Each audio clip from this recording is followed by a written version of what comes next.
Merci de votre fidélité, sans cesse renouvelée à ces rendez-vous. Cela nous honore, messieurs et dames, bienvenue à tous et à toutes dans Analyse 24 avec moi. Sur ces plateaux, mon estimé confrère Ali Malé. Comment tu vas? Oui, en tout cas, tout va bien. Je l'ai remarqué. Hein? Tout doucement. Ok, notre invité s'appelle Maître Richard Bondo. C'est un citoyen congolais, mais il faut dire que c'est un avocat international parce qu'il plaide à la Cour pénale internationale et dans plusieurs pays africains. Maître Richard Bondo, bienvenue. Merci, John. Citoyen congolais, c'est-à-dire c'est en vertu de l'article 5 de notre Constitution, vous, Ali, moi, tous les compatriotes dans ce studio, c'est nous qui sommes les détenteurs du pouvoir. Et comme l'article 5 nous l'a confié, nous avons, nous, élu nos représentants, en commençant par le premier d'entre eux, le président de la République. Maître Richard Bondo, de moins en moins présent dans les petits écrans. Qu'est-ce qui se passe? Vous n'avez plus rien à dire ou vous êtes tout simplement dégoûté? Non, je ne peux pas être dégoûté lorsque je vis le résultat de mon combat de tous les temps. Moi, j'ai combattu la dictature depuis le MPR, quand j'étais encore aux humanités. Là, depuis même, je puis dire, le procès de l'ICOPA. Nous sommes dans les années 70. Très jeune. Très jeune, je crois, je venais à peine de finir l'école primaire, où j'étais encore en 6e primaire. En 6e, j'étais encore en 6e primaire. Mais comment Mais j'apprenais tout ça, et comme mes parents étaient des lumumbistes, ils critiquaient de manière tout à fait un peu circonspecte le coup d'État de Mobutu, sa manière de gérer, et ça m'a boosté un peu, C'était les déclics. Ça m'a donné un déclic pour m'intéresser à la chose politique. Mais à l'école primaire, c'est rare. C'est parfois inconcevable, ou ça serait inconcevable pour nos téléspectateurs d'apprendre que Maître Bondo a commencé son combat depuis l'école primaire. Comment justifiez-vous ça? C'était quoi l'engagement? Il n'y avait pas de partis politiques, il n'y avait pas de mouvements citoyens comme c'est le cas aujourd'hui. Je vous ai dit, mes parents étaient lumumbistes. C'est-à-dire, ils n'appréciaient pas la manière de gérer de M. Mobutu avec un parti unique. Alors que la Constitution de 67, avec Étienne Tshisekedi, à l'aune du manifeste de Lancelet, on devait avoir au moins 2 partis politiques. Et le parti unique, lorsque j'entendais mes parents avec leurs amis parler un peu politique et ils critiquaient le système, j'avais déjà la jugeote parce que j'étais déjà en 6e. Donc, autrement dit, vous êtes né dans la casserole de l'opposition. De l'opposition, voilà. Disons, de la contestation. Okay. De la contestation. Mais lorsque ce combat a porté le 30 décembre 2018 pour que le 24 janvier 2019, nous vivions l'alternance démocratique, pacifique et civilisée, je me suis dit...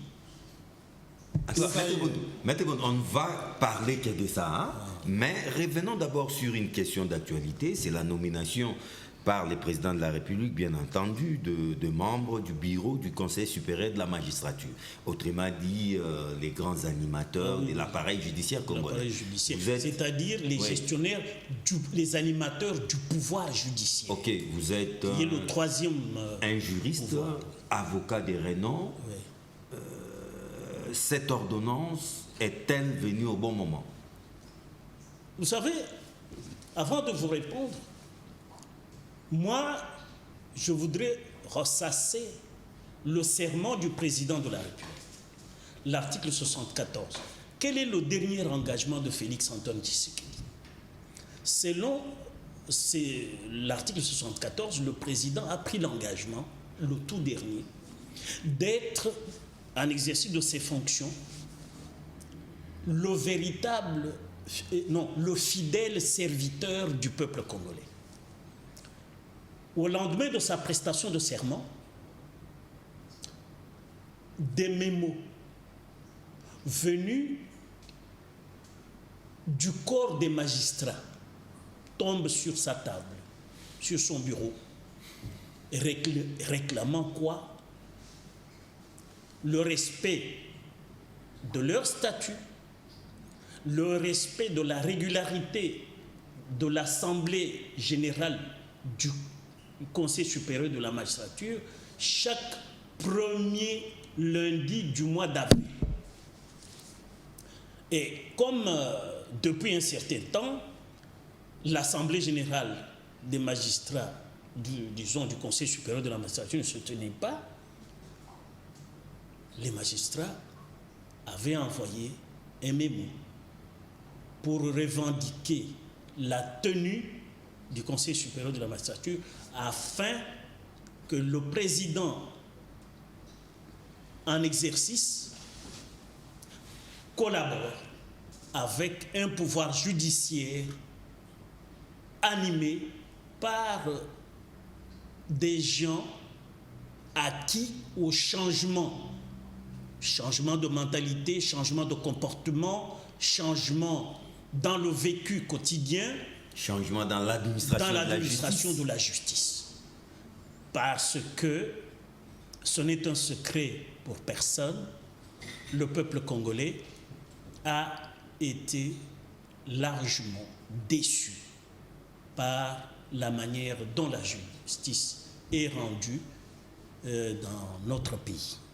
Et que le président de la République, qui prône une justice équitable, qui prône l'état de droit, où tout le monde est soumis à l'autorité de la loi. Vous vous rappelez, dans ce pays, un jour, lorsqu'il s'est posé le problème de Panama Papers, le ministre Mende a dit « quiconque aurait entendu, non, en aurait parlé, serait poursuivi. » Donc nous étions sous un régime de l'omerta sur tout ce qui pouvait concerner le peuple congolais, les citoyens congolais. Omerta institutionnel. C'était quoi la suite réservée à cette demande des magistrats avant de revenir à la question posée? Mais la demande, c'est qu'il faut de nouveaux animateurs, et le président, en tant que fidèle serviteur du peuple, a répondu aux attentes du corps des magistrats. Une année après?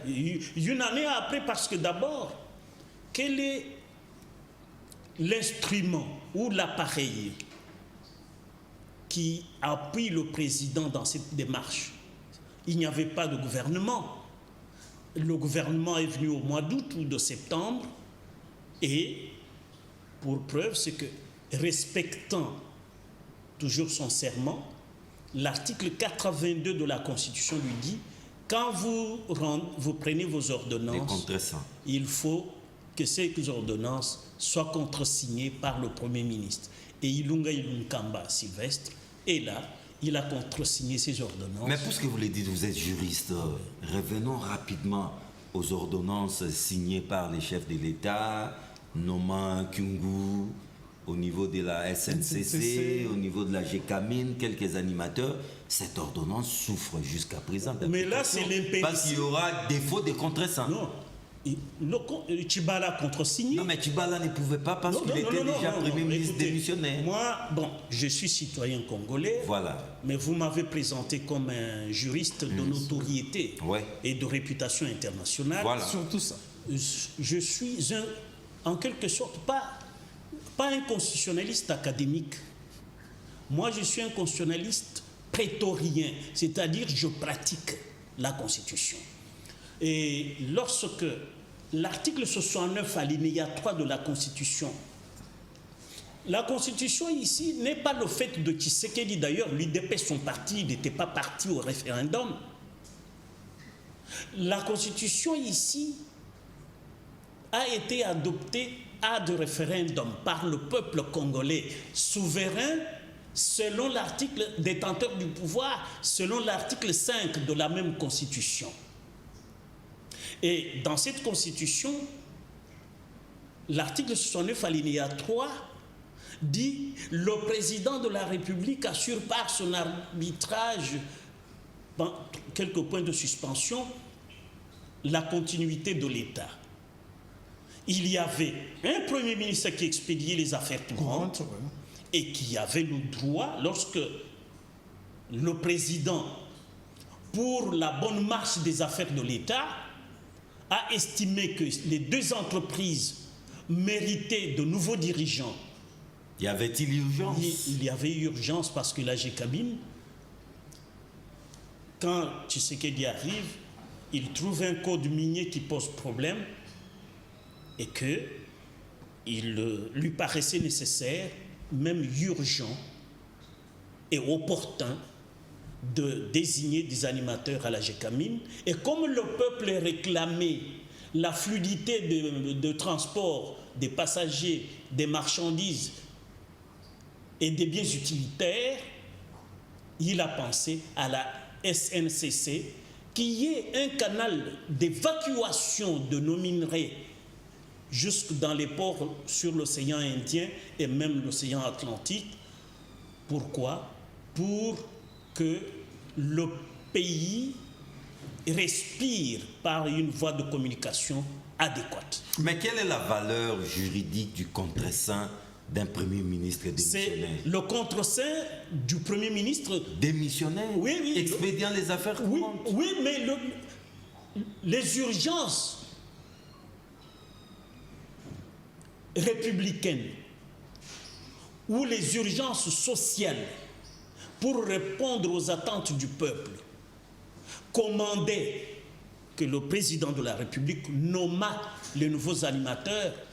D'ailleurs, c'était pour remplacer Ilunga Ilunkamba, entre autres, qui était lui à la tête de la SNCC, qui ne pouvait pas combiner la charge de gérer la SNCC et puis être Premier ministre.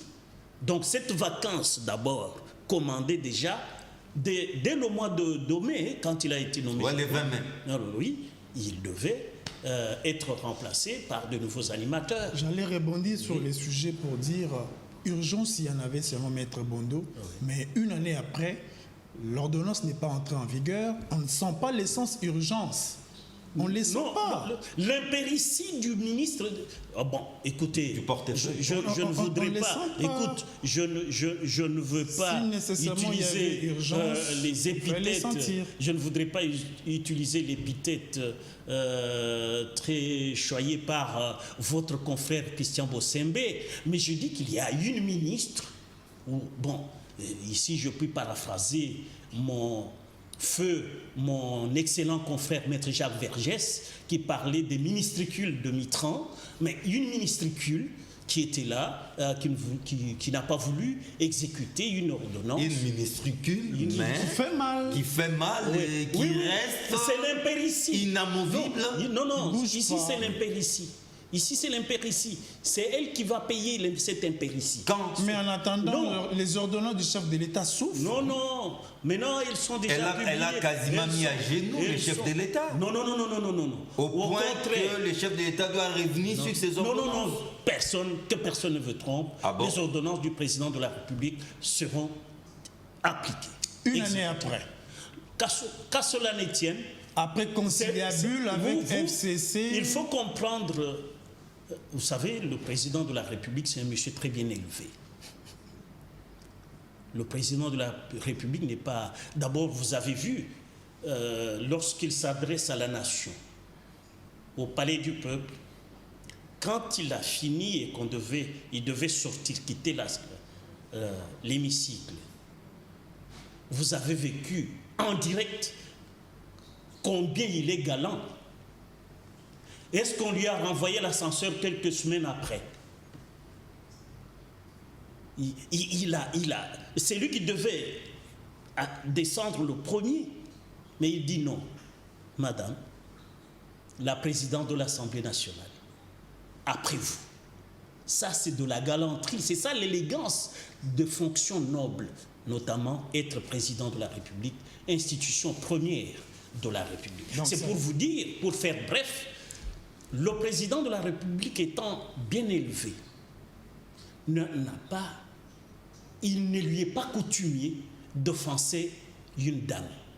Mais quand elle est partie... Mais dans la gestion de la chose publique, ça c'est l'intérêt de la nation. L'intérêt de la nation. L'ordonnance du chef de l'État qui souffre dans son exécution, vous parlez de l'État. Nous parlons des affaires de l'État. Ça c'est l'État, ça c'est l'affaire de l'État. Le président de la République n'est pas un dictateur.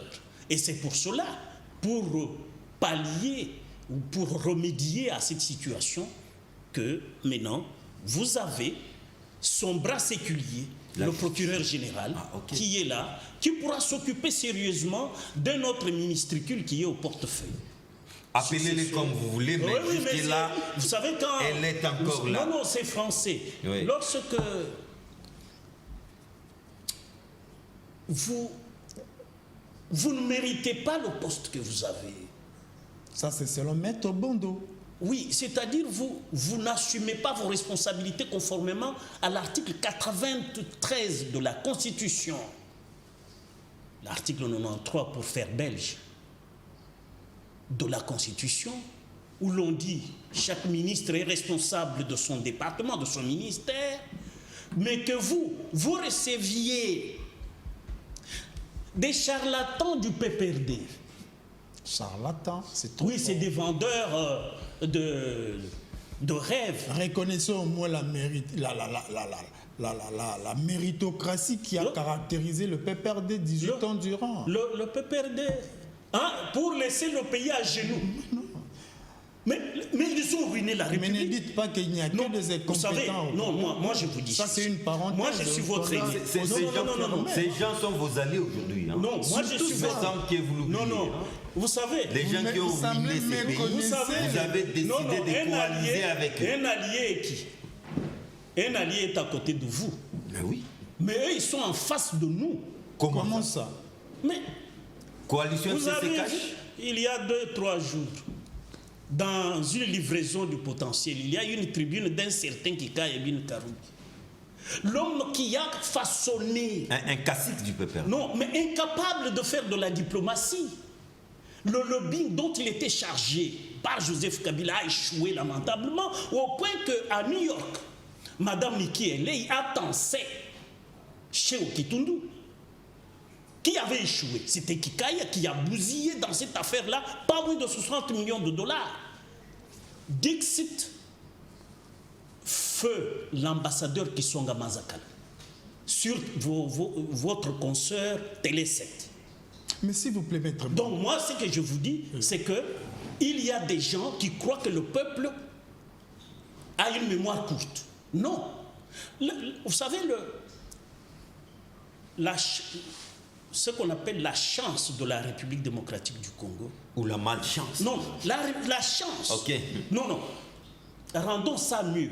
La grâce que Dieu a déversée sur la République démocratique du Congo, c'est que cette République a connu un brave Congolais. Qui s'appelle Joseph Kabila. Qui s'appelle Etienne Tshisekedi Omulumba. Okay. Je vous voyais venir. Paix à son âme.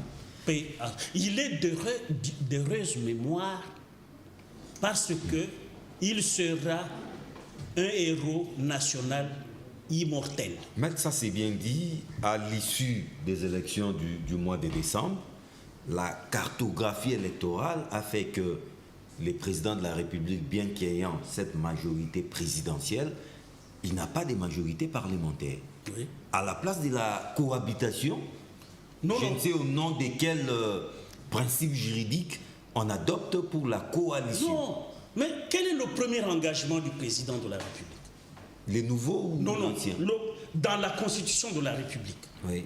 Je vous renvoie à l'article 74. Le tout premier engagement de la République, c'est de respecter la Constitution. Et à l'article 69, au deuxième alinéa,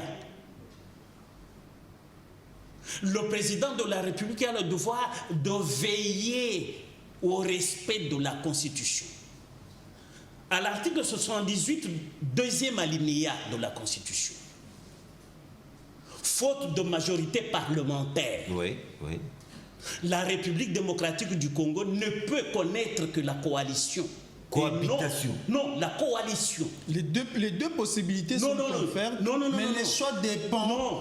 Au Congo, c'est quel article, maître? Article 78, deuxième alinéa de la Constitution. Vous pouvez le lire pour l'intérêt de nos téléspectateurs. En attendant que John nous découvre l'article, il y a une question qui me vient en tête.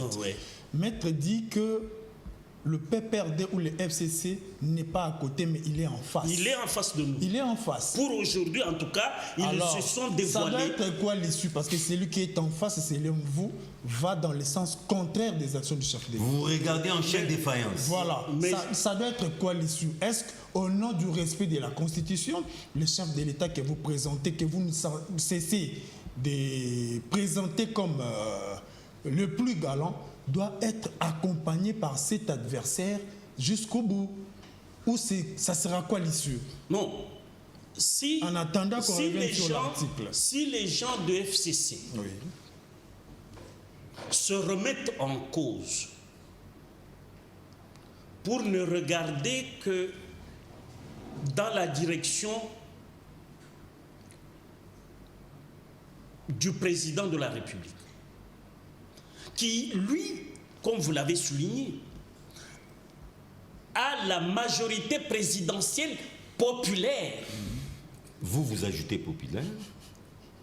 Non, mais aujourd'hui, l'homme, disons, ce qu'on appelle la coqueluche de la République s'appelle Félix Antoine Tshisekedi.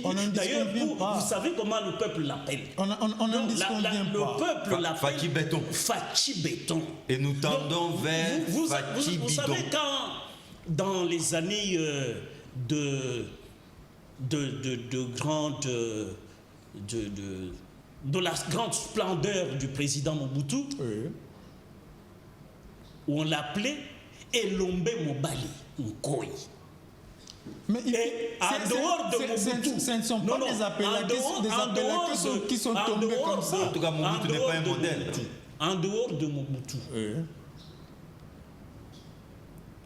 de tous ses successeurs, qui a la baraka de Félix? Ça, c'est une question qui mérite votre réponse aussi. Je dis, il n'y a que Félix qui a supplanté Mobutu. Mais revenons sur ma question en attendant qu'on découvre. C'était quel article? 78, alinéa 2 de la Constitution. Ça doit être quoi l'issue de la coalition? En face, le PPRD. Non, la coalition veut dire que vous devez former un gouvernement. C'est-à-dire que le chef de l'État doit accepter tout ce qu'il subit 5 ans durant. Non. Le problème, parce qu'il est galant, vous l'avez dit. Ah, ok. Il est respectueux de la Constitution. Si une telle majorité n'existait pas, les présidents de la République confient une mission d'information à une personnalité en vue d'identifier une coalition. Voilà. Une mission qui n'a pas été opérée. Oui, on n'a jamais eu. Cet informateur-là n'a jamais été nommé. Pourquoi l'informateur n'a pas été désigné? Parce que le FCC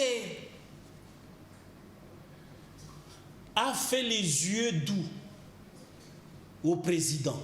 Vous croyez? Écoutez, moi, je n'ai pas fini. Il l'a dribblé ou a fait les yeux doux? Non. Ils n'ont pas dribblé le président. Ils ont dribblé l'homme du président qui parlait avec eux. Ils avaient dribblé Kabound. Jean-Marc. Mais je salue, comme Mitterrand le disait, donnons le temps au temps. Le temps a fait revenir Kabound à la raison. Mais il est en contradiction avec son chef. Non. Il n'est pas en contradiction avec son chef pour lui, il faut arrêter déjà avec le FCC. Non, non. Moi, je ne pousse pas à arrêter avec le FCC. Il ne faut pas... Pourquoi? Oui. Moi, je vais vous donner les raisons. L'article 101 de la Constitution, alinéa 2, pouvez-vous nous le lire? Parce que vous l'avez dans votre téléphone. 101 alinéa 2. 2 de la Constitution. Non, on continue en attendant. Non, moi, c'est parce que c'est cet article que je vais exploiter pour que le peuple comprenne qui fait la politique au Congo. Mais en attendant, on peut déjà voir les contenus. Ah, le contenu, c'est quoi? Ce sont les partis politiques ou les plateformes politiques qui font la politique.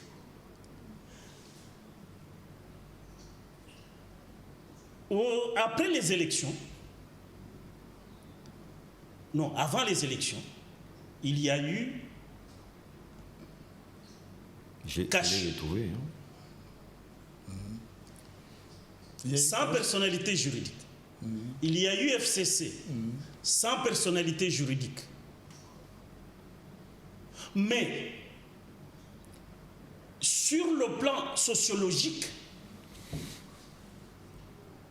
c'est ces deux forces qui ont gagné d'un côté le cash, la majorité présidentielle, de l'autre côté la majorité parlementaire, c'est le FCC. Donc la majorité, parce qu'il faut que le peuple comprenne la notion de majorité parlementaire. La majorité parlementaire, c'est un parti politique. Puisé dans l'article 101 alinéa 2 là. Oui, les candidats aux élections législatives sont présentés par des partis politiques, ou par des regroupements politiques. Voilà. Ils peuvent aussi se présenter en indépendant. Oh, ils peuvent aussi se présenter en indépendant. Maintenant, les partis politiques qui, aux élections, bat les autres à 50 plus 1%, c'est-à-dire 51%, ce parti-là peut seul former le gouvernement. Un parti puissant. Un parti puissant. Or ici, même le PPRD, il fait trop de bouche là. Reconnaissons, mais même les MNC de Lumumba n'a pas pu faire ça. Mais c'est ça, c'est que je voudrais vous dire que dans notre pays, il est difficile. Depuis 60. Non, depuis des années, que nous ayons un seul parti vainqueur à plus de 50%. Et c'est pour cela que dans notre constitution, l'esprit de cette constitution, depuis la constitution de transition et l'accord global et inclusif de Sun City, les perdants ne peuvent pas être laissés sur le bord par le gagnant. D'où la nécessité de se mettre ensemble, de coaliser et non de cohabiter. Parce qu'on peut cohabiter en se mettant dos à dos. Là, la République ne marche pas. Il faut agir, demeurer côte à côte, en regardant dans la même direction, pour que l'intérêt supérieur de la nation prime sur nos intérêts privatifs ou privés. Ça, c'est bien d'y mettre. Oui. Mais une année après, on réalise que les coalisés ne regardent pas dans la même direction. C'est le FCC qui ne regarde pas dans la même direction que le président de la République. Mais que faire maintenant? Parce que cette situation... Non, le président de la République a un devoir. Oui. Le devoir, quel est-il? Le devoir est prescrit à l'article 66 de la Constitution. Vous pouvez le lire pour l'intérêt de vos téléspectateurs. Ici, on la solidarité nationale. Ici, on ne parle que constitution. La solidarité nationale. Le président de la République a exploité cette disposition de la Constitution lors de sa prestation de serment, lorsqu'il a même appelé un histrion politique, il l'a traité de soldat du peuple. Monsieur Fayou. Apparemment, si vous étiez à la place du président de la République, ça aurait été un autre traitement. Non, mais vous savez, le président de la République... Apparemment, Maître Bondo est extrémiste. Non. Moi, mon problème, c'est que le président de la République... pas pour traiter Non, tel... mais mon cher L'article ami, 66. 66, lisez. Tout Congolais a le devoir A de le respecter devoir. et de traiter ses concitoyens sans discrimination aucune et d'entretenir avec eux des relations qui permettent de sauvegarder, de promouvoir et de renforcer l'unité nationale, le respect et la tolérance réciproque. Et deuxième alinéa, le dernier. Il a en outre le devoir de préserver et de renforcer la solidarité nationale. Singulièrement lorsque celle-ci est menacée. Nous sommes ici, chaque jour, nous pleurons ceux qui meurent à l'est du pays. Nous venions de pleurer comme innocents.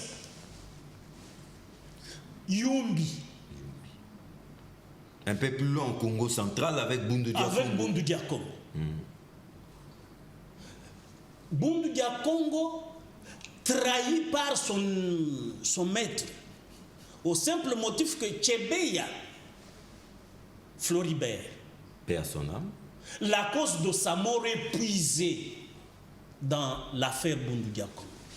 Moi, je suis avocat des veuves et des orphelins, Tchebeya et Bazana.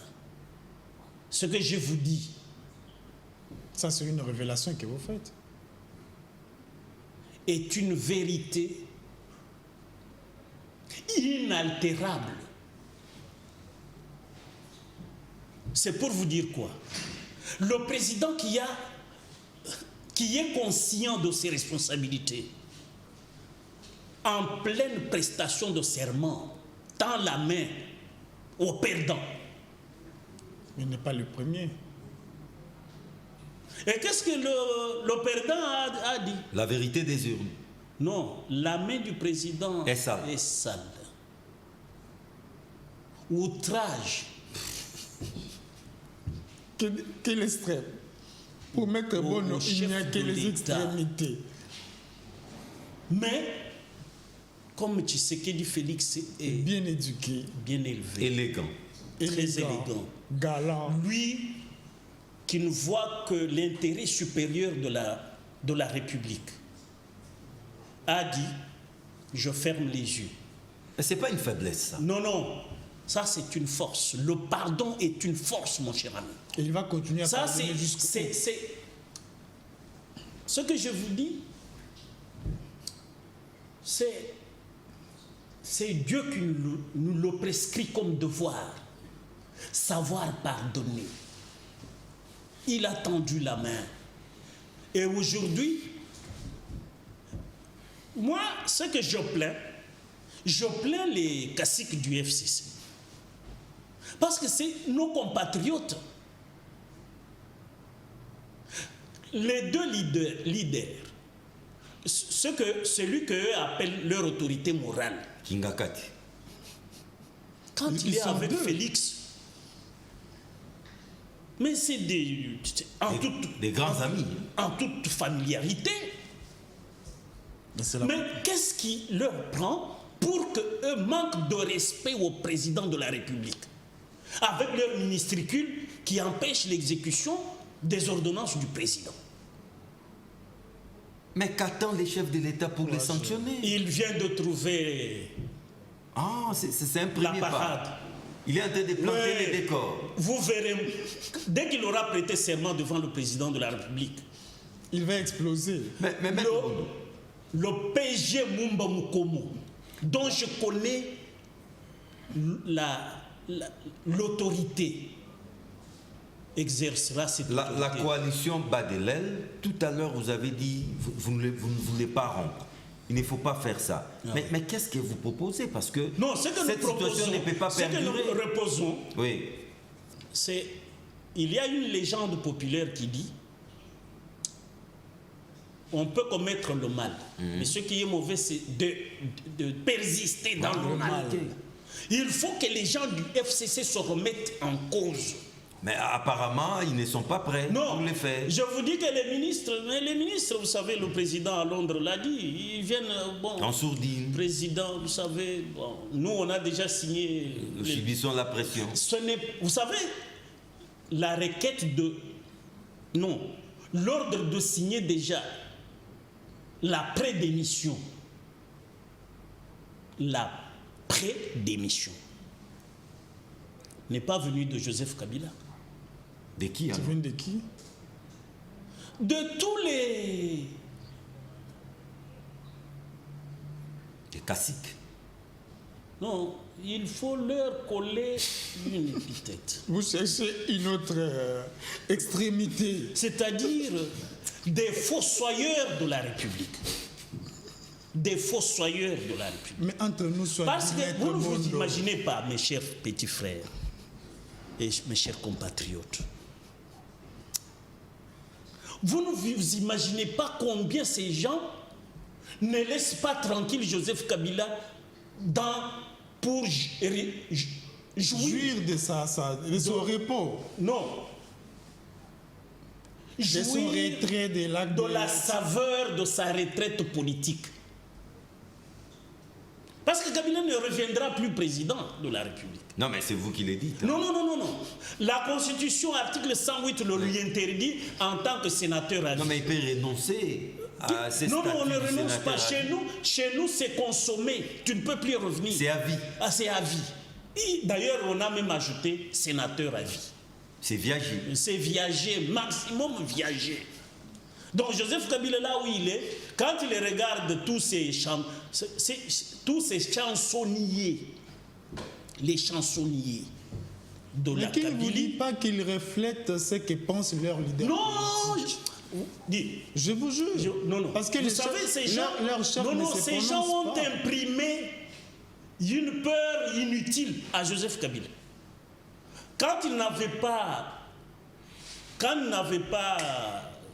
lancé cette affaire, je crois, à Lubumbashi, du retour de Joseph Kabila. Mais Joseph Kabila était avec nous ici sur la moto, était avec nous dans les grandes surfaces, les alimentations, il se promenait dans le peuple, parce qu'il est descendu maintenant dans l'arène populaire.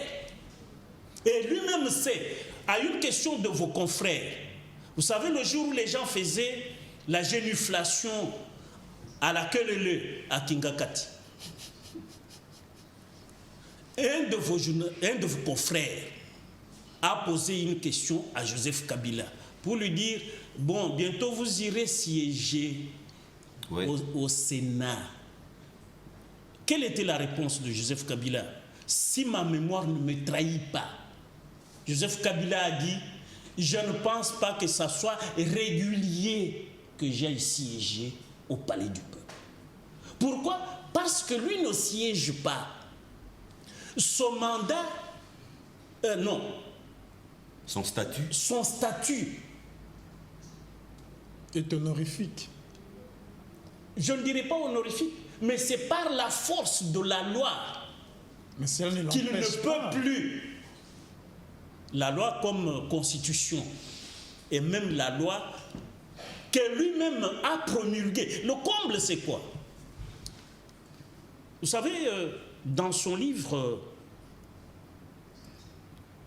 que c'est étrange à la fin que le monde du normalien, écrivain et philosophe français, académicien français, Jean Dormesson, dans ce livre-là, il définit l'écriture comme la béquille dont se sert la mémoire pour aller et revenir avec beaucoup de facilité. Je rappelle au peuple que Joseph Kabila est le signataire, c'est lui qui a promulgué la loi sur le statut, et c'est en 2018, des anciens présidents de la République. À l'article 3, linéa 4.4, il est appelé président de la République honoraire. Et à l'article 6, on dit toutes les incompatibilités imposées par l'article 108 de la Constitution aux députés et aux sénateurs, lui, sont opposables. Donc, en conclusion, quand vous allez au point 9 de l'article 108, on dit il ne peut plus exercer un mandat électif. C'est fini pour lui. Laissez-le jouir de la saveur de sa retraite politique. Il faut que nous ici, par exemple, que nous allions à Kingakati, lui demander de faire une randonnée avec nous visiter des lions. Visiter des lions ou En tout cas, Maître Richard Bondo, avec vous, on ne voit pas les temps passer. Et si nous, on non, moi je suis venu pour donner de la matière. Ouais, si on ne vous arrête pas, on prendra des heures et des heures. Et des heures. Alors pour terminer, il le faut. Pour réveiller notre peuple. Okay. Il ne faudrait pas que les gens qui n'ont aucun esprit républicain régente la République. Moi, j'interdis aux gens du FCC de prendre Joseph Kabila en otage. Allons aux élections anticipées? Non. Pourquoi? Surtout pas ça. Pourquoi aller aux élections? Dissoudre l'Assemblée nationale? Non, moi, vous dissolvez l'Assemblée, pourquoi? Alors que ce sont nos compatriotes. Je vous dis à l'article 66, le président de la République doit traiter ses compatriotes avec beaucoup de fraternité, Dans la solution, vous en appelez au bon sens. Moi, j'en appelle des compatriotes du FCC. Oui, du FCC, parce que c'est eux qui veulent bloquer la marche de la République. Quand vous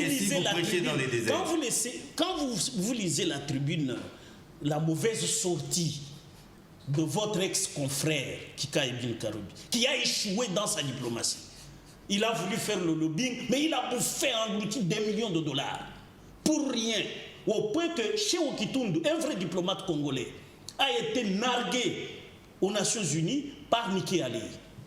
Donc, moi, je ne peux pas permettre qu'un garçon comme Kika Ibn Karoubi se permette de narguer toute une république avec une tribune sans contenu, mais une tribune tout à fait légère, tout à fait légère, mais consommée par les autres et déshonorante, tout à fait légère et déshonorante. Je rappelle que c'est Maître Richard Bondo, un citoyen congolais, avocat international, parce que non, ça on ne peut pas m'enlever quand même. Il plaide à la Cour pénale internationale et dans au tribunal spécial pour le Liban. Et vous êtes beaucoup plus, vous n'êtes pas un constitutionnaliste académique. Non, académique, je suis un constitutionnaliste prétorien. Prétorien. Oui. Merci beaucoup. Voilà. Ali Malé. C'était intéressant de partager ces plateaux. On a eu nos cours de droit. Oui, moi, c'est ce que j'ai fait. Merci beaucoup. Je ne suis pas professeur d'université, mais vous savez, dans la Bible, le plus grand statut, c'est le statut de maître. Et qui s'appelait maître? Jésus-Christ, Voilà. Rabbi. Maître, ce n'est qu'un acte 1. Je crois que tout prochainement, on va encore vous moi, approcher. Je suis disposé pour être serviteur de la République. Merci beaucoup. Voilà. Merci, chers téléspectateurs. On espère que cet échange avec Maître Bondo a été fructueux. Retrouvez-nous en rediffusion les jeudis à partir des 11h. Sinon, un nouveau rendez-vous est pris pour le mercredi prochain à la même heure. Au revoir.